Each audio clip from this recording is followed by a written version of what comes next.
Selamat siang Pak Suyanto dan teman-teman saya kasihi. Di sini saya Givari Pramantio pada hari ini akan mempresentasikan artikel yang berjudul A Process Perspective on Organizational Failure, a Qualitative Meta-Analysis. Jadi penelitian ini dilakukan oleh Leopold University of Lunenburg dengan penelitinya sendiri adalah Stefan Herberstein, Jill Kuberling-Jost, Markus Rehnen, dan Christopher Sackler. Jadi penelitian ini awalnya bercerita tentang bagaimana sih eh, perspektif perspektif dari model proses ini bisa mempengaruhi munculnya kegagalan organisasi atau organizational failure, dan analisisnya sendiri menggunakan kualitatif meta-analisis. Nah, jadi untuk berikutnya, mari kita kasih selanjutnya untuk membahas penelitian ini lebih lanjut.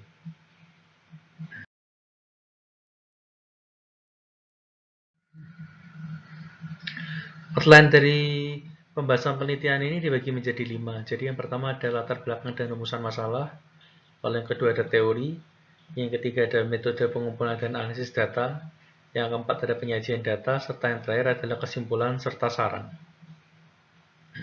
Sekarang kita mari maju.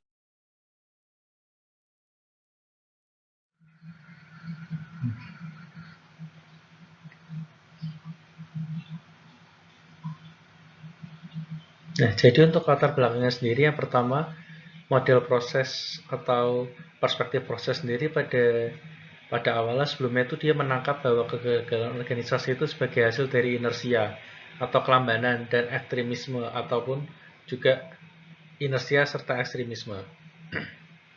Nah, lalu para peneliti mengelompokkan dua perspektif kegagalan tersebut menjadi dua bagian, yaitu yang pertama adalah internal, keputusan dan aksi anggota organisasi, serta eksternal, atau ketidakmampuan beradaptasi dari organisasi.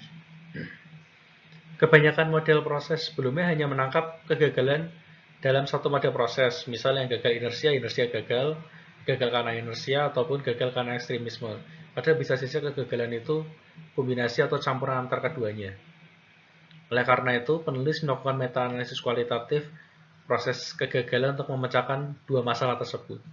Tujuannya ini sendiri adalah untuk menguji kembali studi kasus yang diterbitkan sebelumnya untuk menghasilkan teori baru melalui identifikasi pola berulang di seluruh kasus yang diperiksa.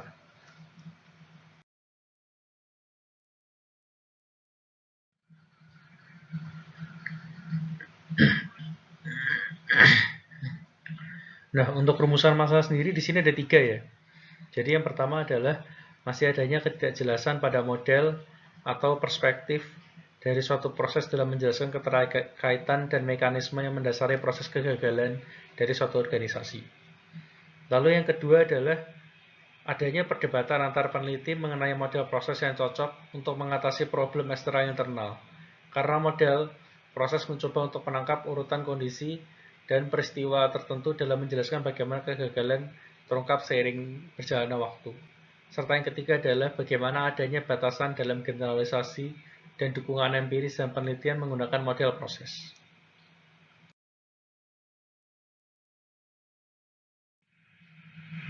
Nah, untuk teorinya sendiri di sini dia membagi menjadi dua, yaitu teori eksternal dan teori internal. Untuk teori eksternal sendiri ada 4 yang dibahas di sini, yaitu yang pertama adalah Industrial Organization Theory. Atau jadi teori ini tuh membahas bagaimana kegagalan organisasi sendiri adalah hasil dari tekanan dan kendala dari struktur industri dan menciptakan tekanan deterministik dalam hal adaptasi dan kelangsungan hidup.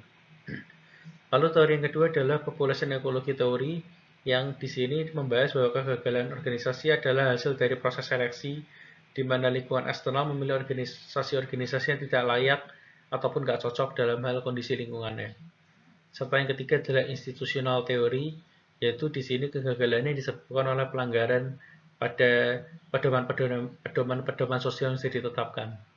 Dan teori eksternal terakhir adalah strategic choice theory.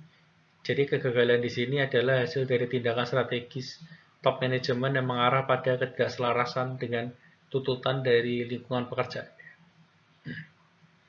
Nah, untuk teori internalnya sendiri di sini ada 5. Yang pertama adalah RBV teori. Jadi di sini dia mengkategorisasikan kegagalan itu berasal dari kurangnya pengembangan serta pemanfaatan sumber daya.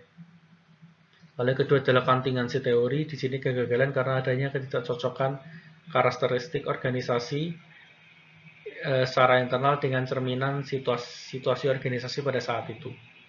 Lalu yang ketiga adalah upper echelon teori. Jadi di sini kegagalannya berasal dari kesalahan persepsi manajerial terhadap rangsangan lingkungan dan organisasi yang mengarah ke pilihan strategis yang tidak efektif. Yang keempat adalah group think teori, yaitu kegagalannya berasal dari keinginan kelompok untuk harmoni ataupun adanya terlalu milih ke zona aman, zona nyaman yang mengarah ke hasil pengambilan keputusan itu tidak fungsional ataupun tidak rasional. Lalu yang terakhir adalah trait rigidity effect teori. Jadi di sini kegagalannya sendiri dihasilkan karena adanya kecenderungan ke arah respon yang mengarah reaksi yang tidak efektif terhadap perubahan lingkungan.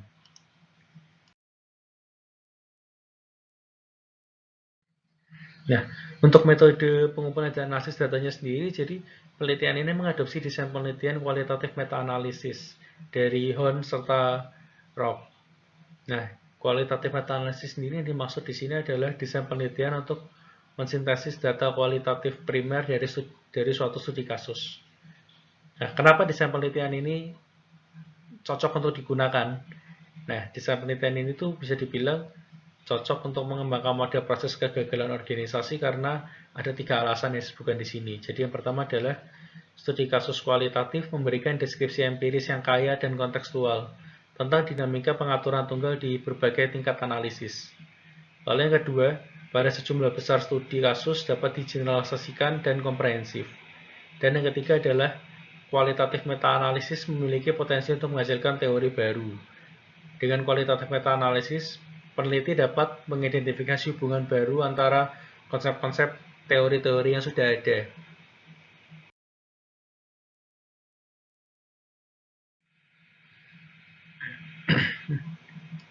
Nah, untuk sumber datanya sendiri, jadi di sini pada pencarian datanya, peneliti mencari studi kasus yang relevan pada kegagalan organisasi dengan adanya 3 langkah. Jadi yang pertama dia memakai kata kunci pencarian di search engine seperti isi, Web of Knowledge, Casanto, dan Harvard Business School. Ya kata kunci macam-macam ya, seperti organizational failure dan lain sebagainya, dan didapatkan ada 72 studi kasus. Lalu langkah yang kedua adalah peneliti meninjau data referensi atau daftar pustaka artikel terkait kegagalan organisasional pada jurnal-jurnal publikasi yang bisa dibilang jurnalnya itu terkenal dan relevan. Dari hasil itu didapatkan 27 studi kasus tambahan.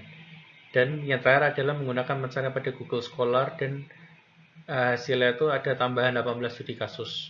Jadi total sampel awal ada 117 studi kasus, tapi ini nggak bakal dipakai semua, jadi nanti akan ada penyaringan lagi.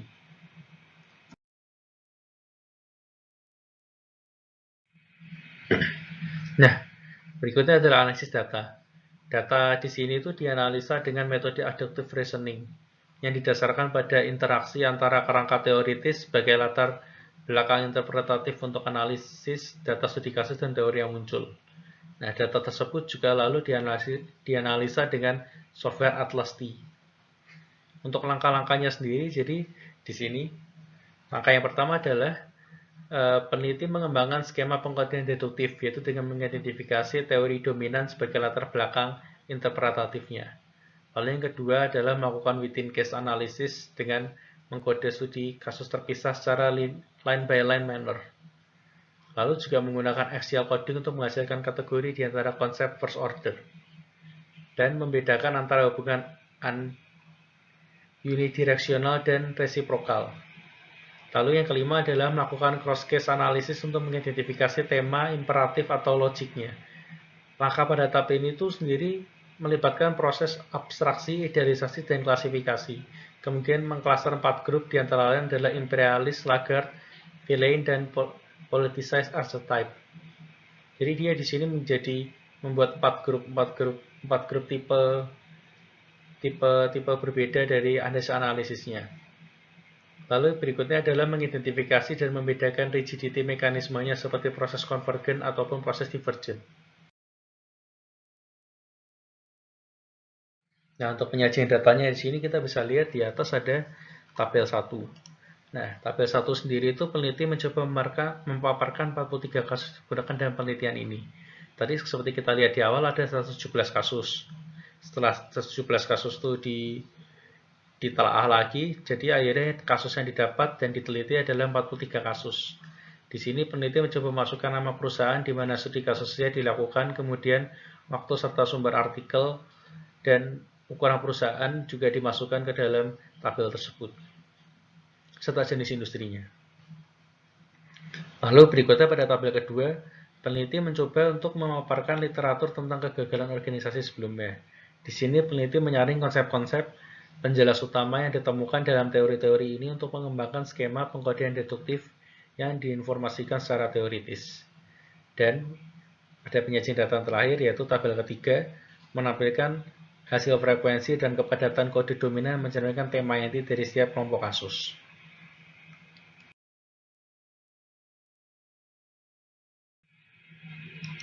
Nah, lalu di sini mulai terbentuk archetype hasil dari analisis datanya ini sendiri. Jadi, archetype yang pertama adalah Lagarde archetype. Jadi di sini pola, bisa kita sebut pola dasar Lagarde. Di sini dia mencontohkan jatuhnya pemimpin industri. Ini menggambarkan bagaimana identitas organisasi yang berbeda dapat menghambat organisasi untuk beradaptasi dengan gangguannya. Jadi ketika kita lihat di sini, awalnya sendiri ada di precondition. Setelah ke precondition, kita lihat ada identity rigidity. Jadi di sini kekakuan identitas pada akhirnya itu bisa membuat di mikro level dan pada akhirnya akan semakin besar dan bisa menuju ke makro level. Di sini dia bisa membentuk suatu konflik yang disebut adaptation conflict. Lalu adaptation conflict apabila tidak diselesaikan, lalu pada akhirnya bahkan memunculkan identity conflict serta akhirnya membuat resource rigidity dan ujung-ujungnya adalah kegagalan organisasi atau organizational failure. Nah, sedangkan untuk villain archetype, di sini kita bisa artikan villain itu seperti penjahat ya. Jadi di sini villain archetype ataupun pola penjahat itu menggambarkan bagaimana transformasi warga terhadap korporat yang baik menjadi penjahat yang serakah. Jadi di sini pola dasar ini itu didorong oleh tindakan manajer yang berisiko dan tidak bermoral, sehingga untuk ketika dia menumbuhkan pertumbuhan organisasi, dia malah menciptakan budaya perusahaan yang bisa dibilang toksik atau menciptakan musuh lah. Dan toksik itu bisa akhirnya tuh mengontaminasi perusahaan sehingga buat perusahaan itu mengalami organizational failure.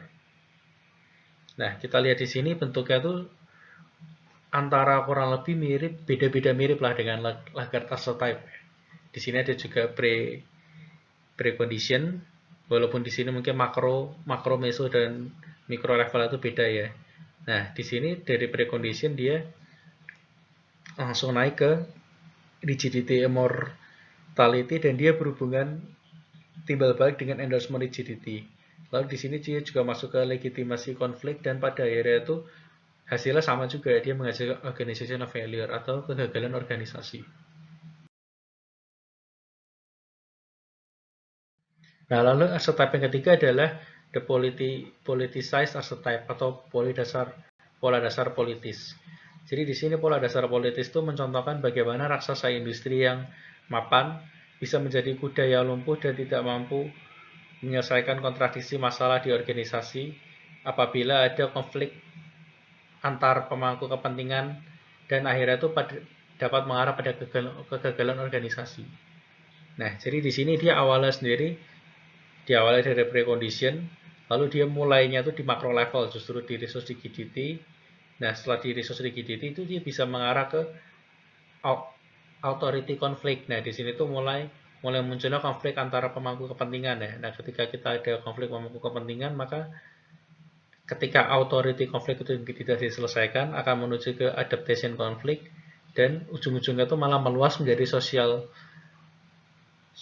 conflict. Dan setelah karena awalnya sendiri di pemangku kepentingan di atas, lalu ketika udah mulai menyeluruh ke social conflict, maka ujung-ujungnya juga sama ke organizational failure. Nah, untuk gambar yang di kanan ini, yang types of rigidity and conflict in organizational failure case, di sini itu dia menggambarkan bagaimana secara teoritis kekakuan atau rigidity dan konflik itu secara mekanisme itu mereka itu selalu berpasangan melalui dimensi-dimensinya seperti identitas, lalu kekuasaan atau power, norma, resource and market, institution. Nah, di sini kita bisa lihat di gambar bahwa ketika dimensi identitas, maka di konflik dia adalah identity konflik, sedangkan di rigidity dia itu identity rigidity. Dan dia sama-sama berada di micro level. Lalu di power dia ketika konflik dia ada di authority konflik, dan ketika dia di rigidity dia ada di obedience rigidity. Jadi emang secara teori itu rigidity dan konflik itu dia selalu berhubungan dan selalu ada dimensi yang bisa dibilang mereka tuh hampir-hampir mirip antara kembar dan tidak kembar. Ya. Jadi secara proses perspektif itu kurang lebih seperti itu.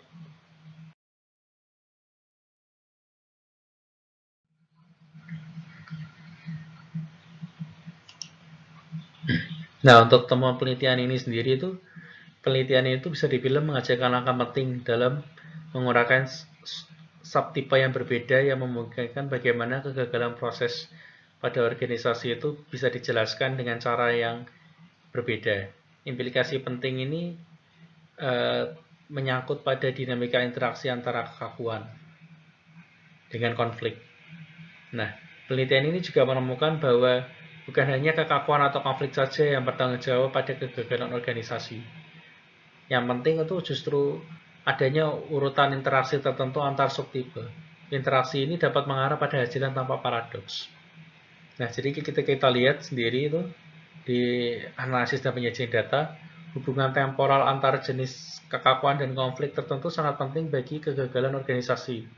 Dan pada akhirnya sendiri itu dia juga diatur oleh salah satu dari 4 logika inti yang ditemukannya sendiri itu dalam penelitian ini berupa imperialis, lamban, penjahat, dan logika dipolitisasi.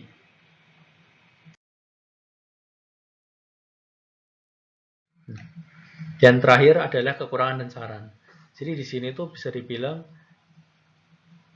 ada beberapa kekurangan dan saran yang bisa digunakan dalam penelitian ini dan menjadi bahan untuk penelitian berikutnya. Jadi di sini metode yang digunakan tuh hanya berfokus pada metode yang dipakai di penelitian sebelumnya, yaitu dari Bunga pada tahun 1996. Serta adanya kecenderungan peneliti yang hanya berfokus pada hasil penelitian yang sesuai dengan tujuannya, sehingga kadang dia mengabaikan penelitian yang lainnya yang bisa dibilang mungkin memiliki kesamaan dengan topik penelitian, tapi tujuannya nggak sesuai. Jadi kadang dia bisa dibilang pilih-pilih seperti itu.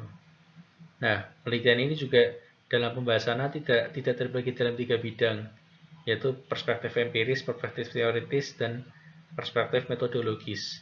Nah, jadi namun peneliti sendiri juga menuliskan dalam Vito Research bahwa sarannya sendiri seperti yang dia tulis, bahwa penelitian di masa depan tuh coba sebaiknya dibagi dalam 3 bidang tersebut.